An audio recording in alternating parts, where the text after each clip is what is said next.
안녕하세요, 유세입니다. 오늘은 좋은 한 해를 위해서 말하지 말아야 할 4가지라는 주제로 함께 하겠습니다. 올해 어떻게 보낼지 계획 굉장히 많으시죠? 잘 진행되고 계세요? 올해 다 같이 작년보다 훨씬 좋은 한 해를 만들어 볼 욕심을 한번 내보시자고요. 친구나 동료의 한 해와 비교할 필요는 없고요. 제일 좋은 기준은 나의 작년보다 좋은 올해. 뭐 이런 거예요. 그러니까 작년에 잔병치레가 많았다고 하면 올해는 감기 없이 병원 한 번도 안 가고 한번 잘 지내보자. 이것만 해도 작년보다 훨씬 좋은 올해를 만들 수 있는 방법이죠. 작년에 진급이 아쉽게도 안 된 분들은 올해는 무조건 진급한다. 이런 목표. 작년보다 좋은 한 해를 만드는 다짐이 될 수 있어요. 사람마다 이제 올해의 목표가 다 다르긴 하지만, 말씀드린 것처럼 이제 어떻게 해서든지 나에게 아주 좋은 한 해를 꿈꾸고 이루고 싶은 것도 많잖아요. 그래서 특히 그것들을 잘 이루어내기 위해 걸림돌을 이제 치우는 게 굉장히 중요하겠죠. 누구에게나 다 공통되게 적용되는 걸림돌은 뭘까? 굳이 내가 말하지 않아도 될 이야기, 그걸 말하지 말아야 될 이야기를 해서 내 걸림돌을 스스로 만드는 일은 올해는 하지 말자, 이런 뜻에서 이제 몇 가지를 여러분들한테 리마인드를 해드리는 10분을 만들어 봤습니다. 첫 번째는요, 내 꿈과 목표예요. 올해의 꿈이 뭡니까? 올해 계획 뭐예요? 이렇게 묻는 경우도 있잖아요. 그럼 뭐라고 대답하셔야 될까요? 사람마다 이제 굉장히 다르기 때문에 뭐가 이제 꼭 정답이다 이렇게 말씀드릴 수는 없지만, 이제 많은 경험을 하고 이제 시행착오도 많이 해본 경험자로서 이제 말씀을 드리자면, 남한테 말할 목표와 혼자만 생각하고 이제 추진해야 될 목표를 구분하는 것이 유리합니다. 예를 들어서 남한테 말할 목표는요, 그 사람들의 시선이 있어서 내 목표를 이루는데 도움을 받을 수 있는 거, 이런 거는 이제 얘기하는 거죠. 예를 들어서 이런 거예요. 가장 쉬운 예로 금연, 올해 금연이야. 이거 타인이 감시해주면 훨씬 더 효과가 있죠. 내가 조용히 혼자 결심하는 것보다 효과가 있어요. 나 올해 담배 끊었다, 이렇게 얘기하는 거. 그럼 그 사람들 눈이 무서워서라도 이제 어떤 그런 지킬 확률이 굉장히 높아지죠. 아침에 뛴다. 그리고 이제 인스타에다 매일 올리시는 분들 계시잖아요. 인바디 재는 거, 업로드하는 거, 뭐 이런 것도 있잖아요. 그래서 뛰는 사진 막 인증하고 막 그런 거 최고죠. 그야말로 효과적이죠. 그래서 자, 매일 지금 이제 매일 뛸 거고, 그다음 매일 키로수랑 이런 거 이제 인스타에 올릴 겁니다. 이런 거 남 일부러 보라고 이제 올리는 거예요. 왜? 그렇게 함으로써 이제 나 스스로 이제 좀 더 채찍질할 수 있는 이제 그런 게 되는 거죠. 그리고 이제 이번에 이제 아침에 운동한다라는 거, 이거 주변에다 얘기해 놓으면 회사에서 요새 운동 잘 되고 있어? 라고 얘기하면, 사흘하다 말았어요. 이렇게 하기 되게 민망하잖아요. 그러니까 계속 할 수 있게 된단 말이에요. 남의 시선이 부담스러워서 어쨌든 더 추진 동력을 갖게 되는 건 얘기하시고, 근데 내가 장기적으로 진지하게 내 이제 미래를 위해서 지금부터 이제 뭔가 준비하고 있는 게 있다고 치자고요. 예를 들어서 이제 이직, 올해까지만 이 회사를 다니고 내년에 이제 시험 봐서 이직할 거야. 뭐 이런 거. 어려운 시험에 이제 도전하거나, 혹은 또 창업을 위해서 뭐 블로그나 유튜브 같은 거 다시 시작하는 거. 뭐 사업자를 내서 온라인 시장에 아주 작지만 어쨌든 뭐 도전해 보는 거. 요즘은 직장인들이 그 온라인 시장에 그 과일 대행해서 판매하는 거, 이런 것도 하고 계시더라고요. 정말 너무나 시장은 무궁무진하게 많아요. 그런데 그렇게 하는 거는 동네방네 소문 내는 게 나을까요? 그렇지 않습니다, 여러분. 그런 일들은 이제 장기적으로 내가 꾸준히 정말 아주 힘들게 의지를 가지고 끌고 나가야 되는 부분인데, 이 부분에 대해서 얘기를 하게 되면 주변에서 뭐라고 그럴까요? 안 된다라고 얘기하겠죠. 안 된다라고. 그런 사람들 말에 이제 계속 듣게 되면 어떻게 되나 하면 정말 내가 못하는 사람이라고 느껴질 수 있어요. 포기하게 된다니까요.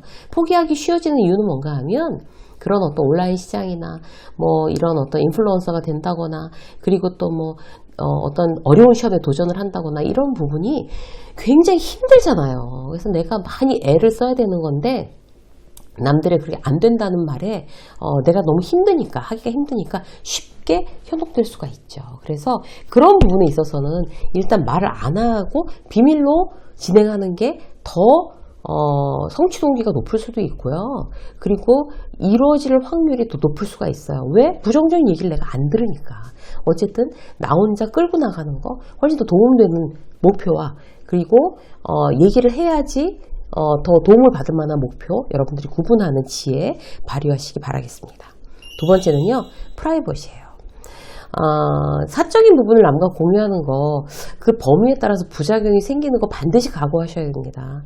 그런데 내가 이제 사적인 부분을 막 떠올리고 나서 부정적인 상황이 벌어지면 상대를 원망하거나 비난하는 거, 그 전적으로 내 잘못이죠.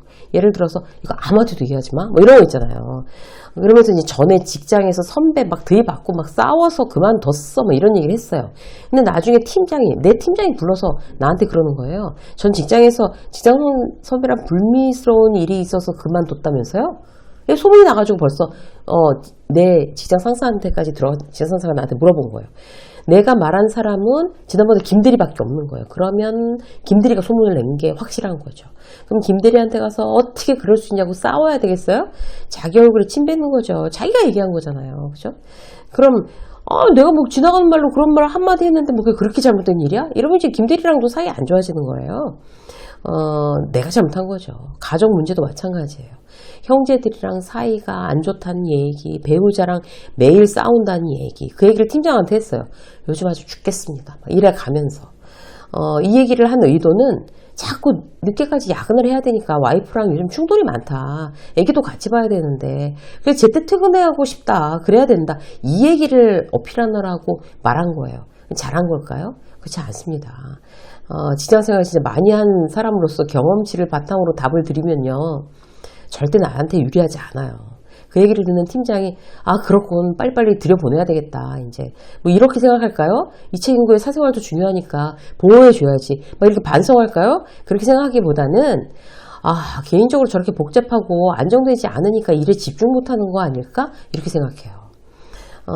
그럼 불안하죠. 직장 상사가. 작은 거 실수해도 역시 가와만서성이야. 일해 가면서. 더 불신하게 된단 말이에요. 그래서 집안의 복잡한 문제, 부정적인 이야기, 직장에서는 무조건 하지 않는 게 답입니다. 자, 세 번째. 내가 가진 것에 대해서 이야기하지 마십시오. 내 돈, 재정 상태에 대해서 남한테 말해서 좋을 게 대체 뭘까요? 돈이 없다고 하소연하면 나를 막 적극적으로 도와주나요, 누가? 그러지도 않는데 막 동네방네 얘기하는 사람들이 있어요. 너무 안타깝죠.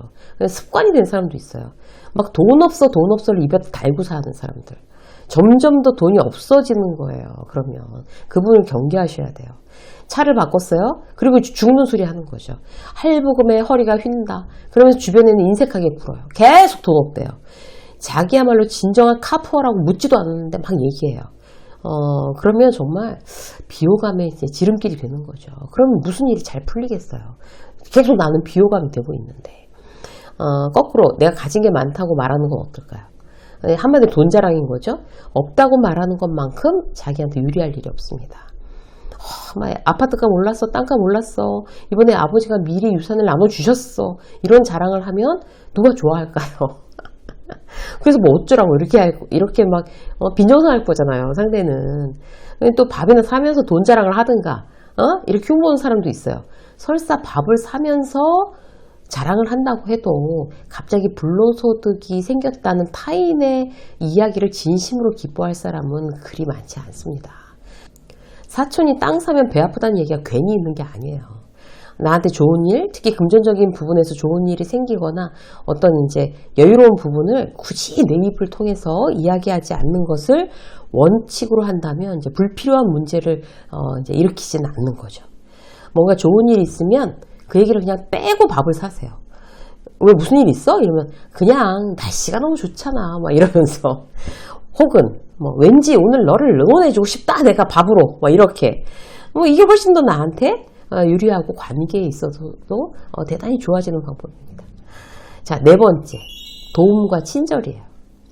말하지 않는 편이 훨씬 유리한 건 내가 누군가를 도와줬을 때, 배려했을 때, 제3자가 모르게 하는 거, 그게 나한테 유리합니다. 예를 들어 볼게요. 김대리가 이제 팀장한테 보고서를 2번이나 이직당하고 막 쩔쩔 매고 막 거의 울 지경에 이르렀어요. 그걸 보고 있는 선배들의 유형. 자, 다들 들으라는 듯이 김대리 이리 와봐 막 이러면서 보고서 가지고 와봐! 뭐 이러면서 다 듣게. 이걸 이렇게 하고 저렇게 하고, 수정해! 팀장 뭐라는 거죠. 내가 고쳐줬습니다, 팀장님. 뭐 이렇게. 진짜 아마추어예요. 또 다른 유형 어떻게 해요? 카톡으로 이제 김대리한테 사무실에서 봅시다. 이렇게 다 하는 거예요. 슬쩍. 그러면서 이제 회의실에서 둘이 들어가서 문 닫고 수정해주고 아무 일도 없었다는 듯이 복귀하는 거예요. 뭐 퇴근하고 나서 그렇게 도와주든지. 그리고 이제 팀장한테 통화가 됐어요. 그럼 처음부터 이리 와 김대리 동네방네 떠들던 그 선배는 몇 날 며칠 우려먹어요. 거봐 내가 그렇게 하라고 하니까 통과가 되잖아. 앞으로 그렇게 하란 말이야. 막 이래가면서. 나 아니면 못 들 뻔했냐. 뭐 이래가면서. 김대리 입장에서 고마울까요? 하나도 안 고마워요. 김대리뿐 아니라 주변 사람한테도 비호감 됩니다. 결국 도와주고 욕먹을 수 있는 거예요. 나 자신을 그렇게 성실하게 비호감 이미지로 만들면 성공하겠냐고요. 성공한 반대 방향으로 이제 가는 거죠. 아무도 모르게 슬쩍 도와준 사람은요. 그 다음에 무심해요. 지난번에 감사했습니다 선배님 이러면 뭘? 이렇게 무심하게 말아버리는 거 굉장히 좀 멋진 선배죠. 여러분들 굉장히 이제 멋진 선배에 이제 하시기 바랍니다. 예전에 이제 현직에 있을 때 이제 보육원 봉사단체를 한번 만들어서 계속 그 일을 한 적이 있어요. 그때의 원칙이 애들 사진 찍지 말 것. 이게 저희들의 원칙이었어요. 회사에서 하는 거니까 기록사진 남겨야 되니까 우리끼리만 다 끝나고 나서 우리끼리만 사진 찍었어요. 직원들을 봐도 참 근데 여러 유형이에요. 같이 봉사를 가도 그때 컨셉이 뭐였나 하면 이제 아이들 생일 한 달에 한 번씩 이제 생일 잔치를 해주는 거였어요. 생일 파티 해주는 불고기하고 막 김밥 뭐 스파게티 이런 거 해주고 생일 케이크 노래 불러주고 뭐 이런 거. 애들 사진 찍지 말라니까 이제 막 일도 안 하면서 계속 자기 사진만 찍는 그런 친구가 있어요. 그리고 막 이제 SNS에 올리는 거죠. 이런 사람들 동료 보기 어떻겠어요. 누군가에게 친절을 베푸는 거는요. 어떤 그런 일회성 그런 가벼운 그런 일회성 관심이 아닌 진심이 돼야 돼요. 진심. 그걸 그 친절의 수혜자는 느낀단 말이에요. 동료든 그야말로 뭐 다른 어떤 뭐 약하고 가난한 사람이든 진심일 때 이 사람이 진심이구나 라는 생각이 들어야지 고마워요. 진심이면 떠버리지 않게 돼요.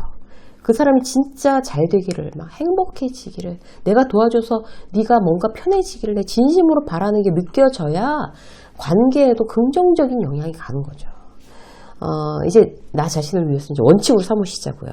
누군가를 배려하고 많이 돕자. 힘 닿는 한 도와주자.